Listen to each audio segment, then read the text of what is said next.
या शहरामध्ये 72 साली महानगरपालिका झाली. त्याच्या आधी आपण नगरपालिका होतो आणि त्याच्या आधी आपण ग्रामपंचायत होतो. 72 पासून आत्तापर्यंत एकदाही BJPचं सरकार आलं नाही. सरकार तुमचंच होतं. काँग्रेस काँग्रेस काँग्रेस काँग्रेस काँग्रेस काँग्रेस. मग इतक्या वर्षात तुम्हाला रस्ते करता आले नाहीत.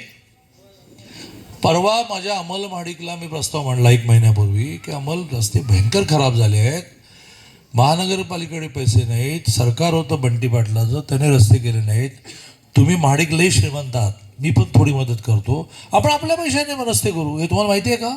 शहरात जे रस्ते चांगले झाले ते महाडकांच्या मोठा मुलगा आहे स्वरूप, त्याच्या कंपनीच्यातून पैसे घेतले आणि थोडे मी दिले, असं मग रस्ते घेतले. हां ते पण करूया. आधी मोठे मोठे करून घेतले ना. तुम्ही म्हणाल तो रस्ता मी उद्या करतो, यांचा रस्ता लिहून घे, उद्या करून टाकू रस्ता, माझ्या पैशाने करू. ऐका थांबा, मी पहिलं माझं पूर्ण करतो, मग तुमच्याशी बोलल्याशिवाय जातच नाही. मला उशीर झाला तर होतं काय करायचं. तर मग हा प्रश्न तुम्ही विचारला पाहिजे काँग्रेसवाल्यांना की स्वातंत्र्य मिळवून आता नाही नंतर घेतो. स्वातंत्र्य मिळून आता 47 साली स्वातंत्र्य मिळालं, 78 वर्ष झाली, आता BJPची सरकार आली, तुमचीच होती की. मग तुम्ही रस्ते काय नाही केले? मग थेट पाईपलाईन केली, त्याचं पाणी थेट बाबड्याला बंटी पाटलाच्या घरात गेलं, सगळे त्यातलं जे काय आहे ते तिकडे पोचला. आणि मध्ये काय तर लिकेज, मग लिकेजमुळे रिपेरिंगमुळे बंद. अरे पण मग तू एवढी मोठी योजना आणली म्हणतोस ना, तू काय म्हणतो त्याला तेवढं एकच काम सांगण्यासारखं आहे, बाकी टोल तर मी घालवलं, मी मंत्री होतो, तर रोज गाडी बाहेर जाताना 30 रुपये.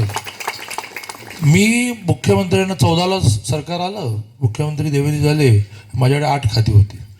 तर मी देवेंद्रना म्हटलं का टोल जायला पाहिजे. तर म्हटलं दादा कसं शक्य आहे, त्या कॉन्ट्रॅक्टरला 500 कोटी द्यावे लागतील. तर म्हटलं हे बघा, आमचा एक सामान्य माणूस 30 वर्ष टोल लागला तर रोज टोल भरेल, एकदा जाताना एकदा येताना, त्याची 2 गाड्या येतील म्हटलं 30 वर्षामध्ये. मग देवेंद्रने मान्य केलं, 500 कोटी दिले कॉन्ट्रॅक्टरला. म्हणजे कॉन्ट्रॅक्टर आणला ह्याने, कोणी बंटी पाटलाने, आणि लय ढपला मारला. मग मानेवर टोल दिला आमच्या, टोल घालवला कोणी? देवेंद्र फडणवीस, 500 कोटी रुपये देऊन. पण त्याला सांगण्यासारखा एकच मुद्दा, मी थेट पाईपलाईन आणली.